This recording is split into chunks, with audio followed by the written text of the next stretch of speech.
नमस्कार दर्शक बंधु मु लकी आपण मान स्वागत करुच्ची बीआर मूवीज प्रस्तुत ओडिशार प्राचीन परंपरार ए ओडिया पाला आमर ये झरका कार्यक्रम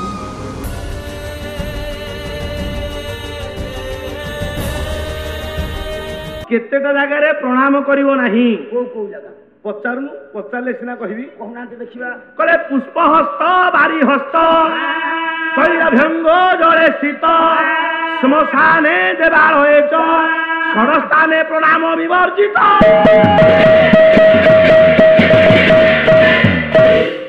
बुझिलु आज्ञा हाथ रे फूल धरि आज्ञा मा मन रख फूल नै करी मंदिर को जाउछन आज्ञा जदि बाटरे केही गुरुजन लोक देखा हेले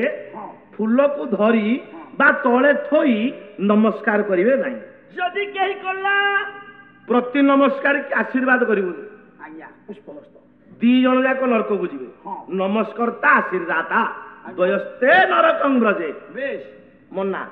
पुष्पहस्त फूल धरथिबा अवस्था नमस्कार करिवा मन्ना बारी हस्त कौनसी नहीं कि पानी नहीं कि घर को जाऊच जदि कहीं गुरुजन लोक देखा हेले कौनसी तले थोई बा काखरे धरी नमस्कार करिवो नहीं जदि कहीं कला प्रति नमस्कार के आशीर्वाद करिवो बेश बुझिलु बारी हस्त तेल लगई तले भंग जाउच नई कि गाधेया भाई तेल लगई थिया अवस्था रे आज्ञा प्रणाम करिवे नहीं बेश बुझिला आगुआ कोइ जो देह तेल लगई नमस्कार करिवो चले पानी भितरे गाधेवा अवस्था रे ओदा लुगारे नमस्कार करिवु नाही ना ना हला श्मशाने मशाणी हुई रे जुई चिता जलुची मशाणी रे उपस्थित अछंती आज्ञा सेतिक बेले कोनसी गुरुजन लोक को देखिले श्मशान भूमि रे नमस्कार करा जाय नाही हला आ गुटे देवालय मंदिर भितरे ठाकुरंक आगे रे ठिया हैछ कोनसी गुरुजन लोक नमस्कार करिवो नहीं ए 6टा जगह रे प्रणाम मना ठाकुर बापू मानो सारे 5टा जगह रे कर दोची गोटे जगह रे करनी आ हे 5टा जगह रे मु प्रणाम कर दोची किंतु गोटे जगह को मानुची कोठे मानुची ए मंदिर रे पर दिन जेते बेले हमें काली जेते बेले पाला को बाहरिले हां सोमवार होईची मु शिव मंदिर सदा बेले सोमवार दर्शन करी जाए जाओ भलो कथा मो सासु मध्य सोमवार दिन शिव मंदिर को शिव दर्शन करिया जाए कोन से गोटे मंदिर को मु लव मैरिज करी बाहिची गां रे अच्छा मो सासु होचंती शिव भक्ता मु होची शिव भक्त आम सासु आ जुआईकर मिलन स्थली होची शिव मंदिर बेढा देखा हो प्रति सोमवार में दर्शन पाऊ अच्छा काली पाला को आसीबेली आगुआ पड़ेछि मंदिर को आ प्रभु को दर्शन करके मुंडिया मारी के आसीला बेलु जेमिते पाहच गड़ीबा को जाउची देखली सासु मा से पडू क्षीर ग्लास धरि के आउछ शिव मंदिर तू मंदिर रु जाउछु सासु सासु सेड आसुछन आज्ञा कोन कलु एठी मने पड़ी गला गाहाण पाला रे बुझांती मंदिर रे मना नमस्कार करी मो कथा मने पइला आपन कथा मने पइला अच्छा जदी सासु को नमस्कार न करूची सासु को गाँ रे झील को देली बेली जुआई मुह ऊपर को हेगलानी आ इंद्रचंद्र मारुनी अच्छा ये कौन करिया कौन करू जेमिति सासु मा हमर पाहाच को उठुसंते पाद टेकुछंती कहली हां हां हां सासु मा सेठै ये तो संढ खोरा टेकिला बेले खोरा टेकी ठिया है सासु एंते ठिया है आज्ञा माने गोड़ तळे पकेले ना क्षीर ग्लास धरसंते भोग अच्छा एंते ठिया है हां तापरे कहली सासु मा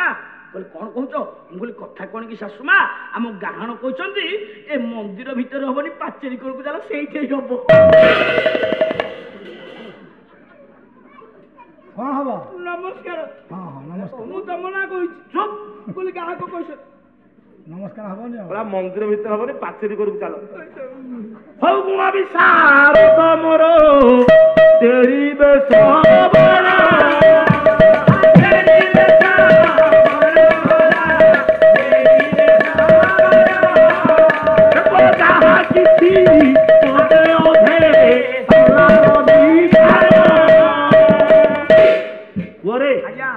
सेदिन माँ जाज्ञ सेनी प्रणाम कले ब्राह्मण को गुरु ज्ञान करी आज्ञा पाद तले प्रणाम कले आशीर्वाद देले ब्राह्मण आज्ञा हां आशीर्वाद देले ब्राह्मण पचारिले हां द्रौपदी पचारिले कहले नन्ना नन्ना कहला किए तुमे नन्ना आसीचो केउ राज्य रे घरा नमकदलनी एते किसा नाम तू पाद तले प्रणाम करी माँ जाज्ञ ଯାଜ୍ଞସେନୀ ଦ୍ରୌପଦୀ ବ୍ରାହ୍ମଣଙ୍କୁ ପଚାରିଲେ କହିଲେ ନନା ନନା ତମେ କିଏ ତମ ଘର କୋଉଠି କେଉଁ ଉଦ୍ଦେଶ୍ୟରେ ମୋ ନିକଟକୁ ଆସିଛ ପ୍ରକାଶ କରନ୍ତୁ ମୁଁ ଆପଣଙ୍କର କି ସେବା କରିପାରେ ସେଇଠି ବ୍ରାହ୍ମଣ କହିଲେ କହିଲେ ମା ମୁଁ ଜଣେ ଭିକ୍ଷାର୍ଥୀ ବ୍ରାହ୍ମଣ ବୁଲି ବୁଲି ଭିକ୍ଷା କରିବା ମୋର କାମ ତମ ନିକଟକୁ ମୁଁ କିଛି ମାଗିବାକୁ ଆସିଛି ତେବେ ମାଗନ୍ତୁ ନନା କଣ ମାଗିବାର ଅଛି ମନ ଖୋଲି ମୁଁ ଯାହା ମାଗିବି ତମେ ଦେଇପାରିବ ଦେବି ନନା ଦେବି ସତ୍ୟ କର ସତ୍ୟ କରିବାକୁ ପଡିବ ସତ୍ୟ କଲେ ମାଗିବି ତା ପୂର୍ବରୁ ଗୋଟେ ସର୍ତ୍ତରେ ନନା କି ସର୍ତ୍ତ ଯଦି ସେ ଜିନିଷ ମୋ ପାଖରେ ଥାଏ ମୁଁ ଆପଣଙ୍କୁ ପ୍ରଦାନ କରିବି ଅବା ମୋ ଅଧିକୃତ ଜିନିଷ ହୋଇଥିଲେ ମୁଁ ଆପଣଙ୍କୁ ପ୍ରଦାନ କରିବି ନନା ତମ ପାଖରେ ସେ ଜିନିଷ ଅଛି ଆଚ୍ଛା ସତ୍ୟ କର ବାକି ଠିକ ଅଛି ନନା ସତ୍ୟ ସତ୍ୟ କହିବାର ଏବେ ସଂଖ୍ୟା ଦେଖି ଜଣା ଏବେ ସଂଖ୍ୟା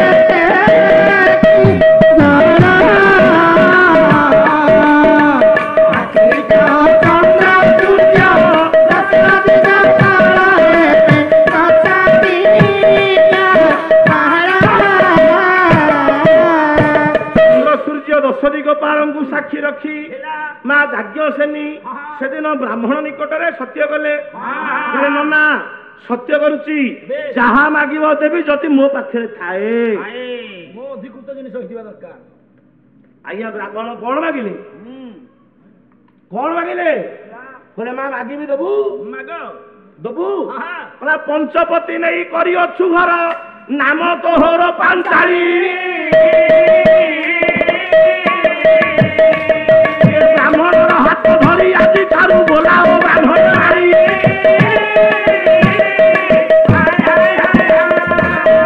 ହେ ଯାଜ୍ଞସେନୀ ହେ ପାଞ୍ଚାଳି ମୁଁ ଜାଣେ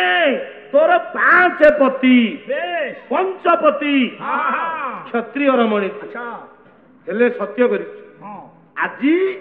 ଏ ପଞ୍ଚପତିଙ୍କୁ ପରିତ୍ୟାଗ କରି ଏ ବ୍ରାହ୍ମଣର ହାତ ଧରି ଆଜିଠାରୁ ବ୍ରାହ୍ମଣୀ ଏଇ ମୋ ସାଙ୍ଗରେ ଚାଲ ଯାଜ୍ଞସେନୀ କ୍ଷତ୍ରିୟର ରମଣୀ ଥିଲ ତୁମେ ଏ ବ୍ରାହ୍ମଣର ହସ୍ତ ଧରିଲା ପରେ ଆଜିଠାରୁ ବୋଲାଇବ ବ୍ରାହ୍ମଣୀ 5 ପତି ଥିବାରୁ ନାମ ତୁମ୍ଭର ପାଞ୍ଚାଳି ଏ ବ୍ରାହ୍ମଣର ହସ୍ତ ଧରିଲା ପରେ ଷଷ୍ଠ ପତି ରୂପେ ମତେ କରିବ ବରଣ ଆଜିଠାରୁ ତୁମ୍ଭ ନାମ ହେଇଯିବ ଛଞ୍ଚାଳି କଣ ହବ 5 ପତି ଥିବାରୁ ନାମ ତୁମ୍ଭର ପାଞ୍ଚାଳି ମୋ ହସ୍ତ ଧରିଲା ପରେ ଷଷ୍ଠ ପତି ରୂପେ କରିବ ବରଣ ଆଜିଠାରୁ ତୁମ୍ଭ ନାମ ହୋଇଯିବ ଛଞ୍ଚାଳି ସଞ୍ଚାଳି 7ଟା ସ୍ୱାମୀ ହେଲେ ଶ୍ରୋତାଳି 8ଟା ହେଲେ ଅଷ୍ଟ୍ରାଳି 9ଟା ହେଲେ ନବ୍ରାଳି 10ଟା ହେଲେ ଦଶଶାଳି କୋଉ ଅଭିଧାନ ଲେଖା ହେଇଛି କି ଏ ପାଣିନି ବ୍ୟାକରଣ ପାଣି ଭାରି ପଡିଛି ତା ନା ପାଞ୍ଚାଳି କାହିଁକି କଣ ପାଇଁ 5ଟା ସ୍ୱାମୀ ବୋଲି ପାଞ୍ଚାଳି ଆଉ କଣ ପାଇଁ ଆପଣ କହିଲେ ପରା ତମେ 5 ପତି ଥିବାରୁ ନାମ ତୁମ୍ଭର ପାଞ୍ଚାଳି ଆଜ୍ଞା ଦ୍ରୌପଦୀଙ୍କର 5 ପତି ନୁହଁ 1 ପତି ଯଦି ଶାସ୍ତ୍ରୀୟ ଗବେଷଣାକୁ ଆଧାର କରାଯାଏ ଦ୍ରୌପଦୀ କେବଳ ଯୁଧିଷ୍ଠିରଙ୍କର ପତ୍ନୀ କିନ୍ତୁ ଲୌକିକ ମତରେ ଆମେ କହୁଛେ ଦ୍ରୌପଦୀଙ୍କର 5 ପତି ତାଙ୍କ ନାଁ ପାଞ୍ଚାଳି ମୁନା ସେଥିପାଇଁ ପାଞ୍ଚାଳି ନୁହଁ ପାଞ୍ଚାଳି କଣ ପାଇଁ ସୀତାଙ୍କର ଗୋଟେ ନାଁ ହଉଛି ବୈଦେହୀ କାହିଁକି ବୈଦେହୀ ବିଦେହ ଦେଶର ରାଜକନ୍ୟା ବୋଲି ନାଁ ହଉଛି ବୈଦେହୀ ଠିକ ଠିକ ବୁଝିଲୁ ଆଜ୍ଞା ବିଦର୍ଭ ଦେଶରେ ଯାହାର ଜନ୍ମ ତା ନାଁ ହେଲା ବୈଦର୍ଭୀ ଆଜ୍ଞା ସେମିତି ଦ୍ରୌପଦୀଙ୍କର ବାପଘର କୋଉଠି ପାଞ୍ଚାଳ ପାଞ୍ଚାଳ ଦେଶର ରାଜକନ୍ୟା ବୋଲି ନାଁ ହଉଛି ପାଞ୍ଚାଳି ଆଉ କଣ ଗୋଟେ କହୁଥିଲୁ 6 ନମ୍ବର ପତିରେ ଛଞ୍ଚାଳି ହବନି ଆଉ କହିବୁ ଆଉ କହିବୁନି ଶୁଣୁ ବ୍ରାହ୍ମଣ କହିଲେ ମା ମତେ ବିବାହ କରି ମୋ ସାଙ୍ଗେ ବ୍ରାହ୍ମଣୀ ହେଇ ଚାଲ ହେ ଯାଜ୍ଞସେନୀ ଦ୍ରୌପଦୀ ମନା କରନି ଯାଜ୍ଞସେନୀ ଦ୍ରୌପଦୀ ଏ ବ୍ରାହ୍ମଣର କୋଳ ପୂର୍ଣ୍ଣ କର ଯାଜ୍ଞସେନୀ ନା ବାରମ୍ବାର କହୁଛି ମୁଁ ପତିବ୍ରତା ନାରୀ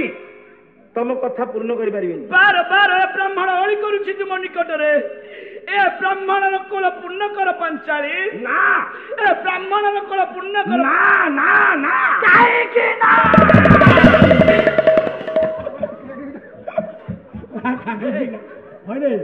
କାହିଁକି ନା କଣ କହିଲୁ? କାହିଁକି ନା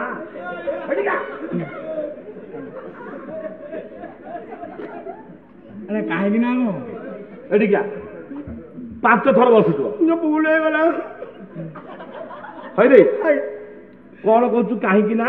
ଆଜ୍ଞା କ୍ଷମା କରିବେ, ଆଜି ଦିହିପରେ ଯେତେବେଳେ ଖାଇସାରିଲେ ୟୁଟ୍ୟୁବ ଘାଣ୍ଟୁଥିଲି। ହଁ ୟୁଟ୍ୟୁବ ଖୋଲୁ ଖୋଲୁ ଦେଖିଦେଲି ଦୈତାରୀ ପଣ୍ଡା ଆଉ ନଳିନୀର ରିଲିଜ ଦିଟା ପିଲା କରୁଛନ୍ତି। ଦୈତାରୀ ପଣ୍ଡା ବାହା ହଁ ହଁ ତା ସାଙ୍ଗେ ନଳିନୀ ରୋଲ କରୁଛି। ହଁ ସେଇ ରିଲ୍ସଟା ଦିଟା ପିଲା ତାଙ୍କ ଟୋନକୁ କପି କରିକି ରୋଲ କରୁଛନ୍ତି। ଛୋଟ ଛୁଆ ଦିଟା। ଆଜ୍ଞା ହଁ ଜଣେ ଏମିତି ଗାମୁଛା ପିନ୍ଧିଛି ଆଉ ଜଣେ ମୁଣ୍ଡରେ ଓଢଣା ପକେଇଛି। ହଁ ଆଜ୍ଞା ସେଠି ସେ କହୁଛି କଣ ନଳିନୀ କହିଲା କଣ କହିଲା? ମନା କରନି ଦୈତାରୀ, ଏ ଅବୁଝା ମାର କଳ ପୂର୍ଣ୍ଣ କର ଦୈତାରୀ। ସେଇଠି ଆଜ୍ଞା ଦୈତାରୀ ପଣ୍ଡା କହିଲା, ପିଲା ରିଲିଜ କରୁଛନ୍ତି। ଦୈତାରୀ ପଣ୍ଡା କହିଲା ଆରେ ନା ନା ନା, ଗାମୁଛା ପିନ୍ଧିଥିବା ପିଲାଟା କହିଲା କାହିଁକି ନା?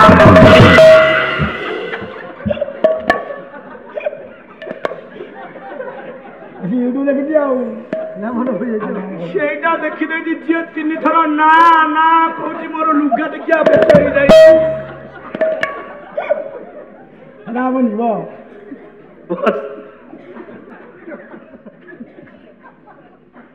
କଣ କହିବି ତତେ?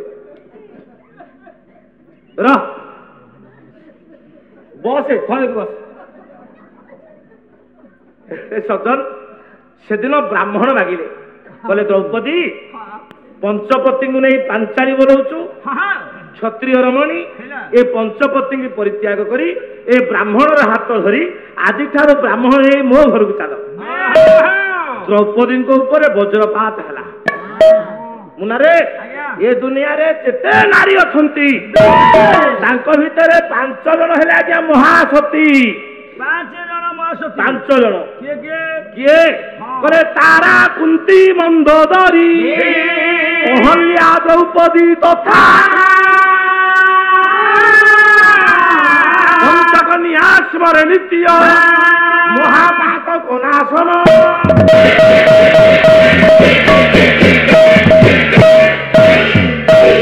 ତାରା, କୁନ୍ତୀ, ମନ୍ଦୋଦରୀ, ଅହଲ୍ୟା, ଦ୍ରୌପଦୀ, ये 5 ହେଲେ ଆଜ୍ଞା ମହାସତୀ।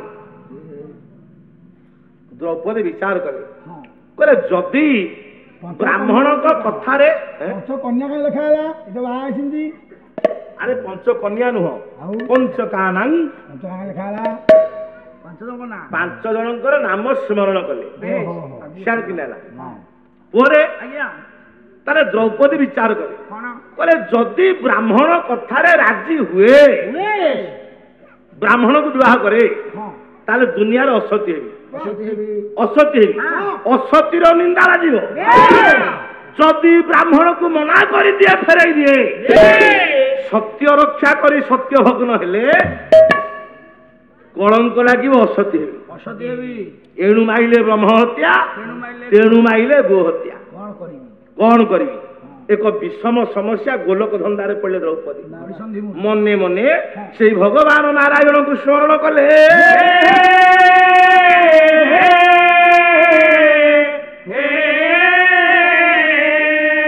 କ୍ଷୀରମୟ ସିନ୍ଧୁ ଯେମା ଜୀବ ବନ୍ଧୁ, ତୁମେ ତ ଜଗତପତି ହେ, ତୁମେ ତ ଜଗତପତି ମହାପ୍ରଭୁ, ତୁମେ ତ ଜଗତପତି ହେ।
द्रौपदी सेदिन भगवान कृष्ण नारायण को स्मरण कले बोले हे प्रभु पांडव मान को केते केते विपद आपण उद्धार करिसंती जो घर रे पांडव मान को उद्धार करिसंती वस्त्र हरण करा बेले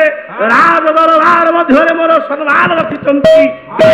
आज सेई द्रौपदी बर गोलक धंदारे पड़िची स्वामी माने मोर केही पाखरे नांती ब्राह्मण निकट रे सत्य करिची कौन करबी मते टिके बुद्धि बतै दियंतु मने मने भगवान को स्मरण कले